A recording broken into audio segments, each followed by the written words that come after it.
Sekiro, Shadow Die Twice и 18 боссов. Здесь не будет генералов и каких-то мелких проходящих персонажей, иначе мы никогда не закончим, да и неинтересно они за счет своего количества и принадлежности к группе. Не бывает правильного или неправильного топа. Начнем. Старые драконы древа. Да, это считается как отдельный вид босса. Я уверена, что они создавались на потеху, потому что как таковых проблем на них возникнуть просто не может. Я еще ни разу не слышала, чтобы кто-то сказал, мол, я застрял на старых драконах и все, я больше не пройду. Такого вот еще не было. Никакой интересности в них нет, никаких приемов тоже нет. Это больше похоже на избиение, нежели на реальный бой. И по этой самой причине старые драконы древа заняли свое 18 место. 17 место отдано падшей монахине, которая является призрачной, а не истинной. Старых драконов хотя было много, а монахиня одна, и ее движения настолько простые и банальны, что даже бабочка из Dark Souls 1 была куда прикольней. Убить такую мадам можно с помощью клинка бессмертных. Меня только что осенило, откуда в Elden Ring перекочевала тема клинка с кровью. Точно! 16 место отдаю великому Карпу. Я даже не знаю, можно ли его вообще включать в топ, потому что боя-то с ним нет. Но с ним есть небольшой квест, благодаря которому мы сможем отравить эту тушу и таким образом, перейдя в локацию долины Бодхисаттвы, забрать предмет. Не последнее место Карп получил, потому что с ним намного больше заморочки, чем с теми же старыми драконами или падшей монахиней. И такую огромную рыбу я не видела никогда.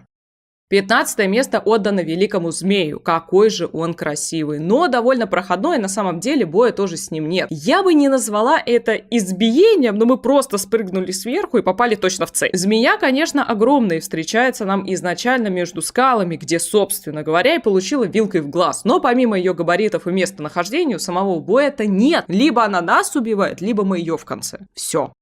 14 место заслужили бибизяки в ширме. Ох, и намучилась же я с ними при первом прохождении, потому что я не понимала, что от меня вообще хотят. Обезьяны в ширме — это обязательные боссы, и их локация завораживает. Я не пользовалась башнями и убивала их, пока действовал леденец. Сами же обезьяночки сделаны по старому принципу: ничего не вижу, ничего не слышу, ничего никому не скажу. Только здесь наоборот. Одна все слышит, другая кричит, а третья все видит. 3 бибизяки — Мидзару, Кикадзару и Вадзару — были придуманы в синтоистском храме Тусёгу в Японии. Здесь же представлены их отзеркаленные версии. 4-я, конечно, была самая интересная. Она открывается под конец, прямо как Снитч Гарри Поттера. Местный монах не очень радовался такому событию, как убийство его друзей. Но что поделать, Секиро, она такая жестокая.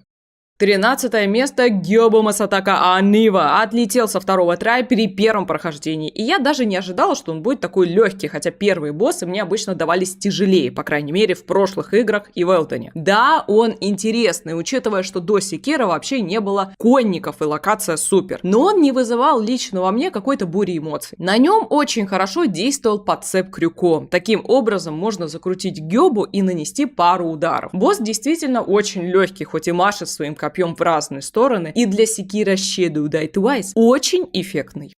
12 место преподношу Эми Тихому Клинку. Она защищает Исинасина в халате, ее атаки точно такие же, как на первой фазе с Генитира. Эмма может, конечно, пару раз схватить Секиро, но на самом деле все ее атаки блокируются, и как боевой солдат она неинтересна, хотя ее заломы божественно прекрасны. Жалко, Эммы в принципе не так много в игре, или же она не является полноценным боссом. Я уверена, она была бы прекрасной богинькой наравне с Исинасином, но с ней есть квестовая линия на одну из концовок, что дает нам возможность чуть дольше побывать рядом с девчушкой. 11 место отдаю госпоже Бабочке. Во-первых, бить старушку — это какое-то неблагородное занятие. Во-вторых, ее атаки легко блокировать, а во второй фазе призрачные чудики быстро пропадали. Алкаш перед ней доставил мне больше неудобства, чем сама Бабочка, но хочу отметить, что она уже стоит почти в одном ряду с Генитира и ему подобными, то есть навалять по жопке-то она может, но на самом деле ее ноги — это не самая большая проблема в игре. 10 место открывает демон ненависти, и для многих он стал ужасающим. Однако в моем случае мне вообще впервые за все игры Souls просто повезло. И я убила его не с первого раза, но и не с 10-го, что по сути весь мой босс состоял в том, чтобы крутиться вокруг него, пить огненную флягу и открывать зонд. Все. Демон один из самых красивых боссов в игре и напоминает мне отца Гаскоина из Bloodborne, хоть и масштабы того были намного меньше. Босс является опциональным, я убивала его в первом прохождении уже в самом конце игры. 9 место — великий шиноби Филин. Я его терпеть не могу, и он очень жирный. Однако, как и в любом боссе, с ним тоже есть свои фишечки. Я не люблю Филина не как босса, а как персонажа. Он подлый, мерзкий, а также он использовал нашего дорогого Секира, это уже косяк. И, кстати, яды используют только трусы. 8 место забрал себе божественный дракон не столько из-за боя, хотя на нем можно легко научиться отражать молнии, а за счет красоты. Локация большая, но вы ей не пользуетесь, а вот уклоняться от ветра надо быстро. Дракон не проворный от слова совсем, и бой может затянуться за счет того, что божество после удара молнии отодвинет вас на самый край локации, и вам опять нужно бежать к нему. Это все. Я не могу дать ему место меньше, потому что когда я увидела божественного дракона, это был первый босс в игре, который стал для меня самым прекрасным визуальным объектом. А на втором месте уже демон ненависти. 7 место — «Обезьяна-страж». На ней играет моя самая любимая песня. Обезьяна для многих стала переломным моментом, и большинство игроков именно после нее забрасывали секира. Да, она может заставить вас попотеть, если вы, например, не можете справиться с хаотичностью. Что я имею в виду? Вся суть обезьяны заключается в том, что вам надо всего лишь крутиться вокруг, а на вторую фазу взять клинок выпад. Я ее обожаю. Какая же она агрессивная, мощная и по-своему красивая. Хоть мне и жалко бебезяку, но что поделать? Пришлось бить. 6 место также занимает она со своей подружкой. Конечно, проблем становится больше, потому что 2 босса на одной Локи, и это вообще мое самое ненавистное зрелище, которое только может быть. Пока тебя бьет одна, тут же прилетает вторая, и весь этот гемор заставит вас попотеть, и за счет своего количества я отдаю обезьянам 6 место. 5 место выбил себе молниями гений Тира Асина. Когда я проходила его в первый раз, то моему гневу и злости не было предела. На тот момент я еще не умела ловить молнии, последняя фаза далась особенно сложно. И самый прикол с гений Тира в том, что даже на 3-м прохождении он заставил меня попотеть. А это уже тот самый показатель, по которому я и раздаю первые 5 мест. Почти всегда. Гений Тира встречается нам аж 3 раза. Сначала он отрубает нам руку, потом дает по жопке молниями, и в 3-й уже вытаскивает из себя деда. Так как секира мысленно можно поделить на несколько стадий, то как раз момент с гений Тира — это переломный момент, а уже после него переломным стал Филин. Но гений Тира — это, как знаете, ваш старый добрый друг, который первым встречает вас на этом нелегком пути. Может еще сказываться то, что мы с ним почти одного возраста, наверное. И я не вижу в нем какой-то опасности. Но первые бои вы запомните надолго.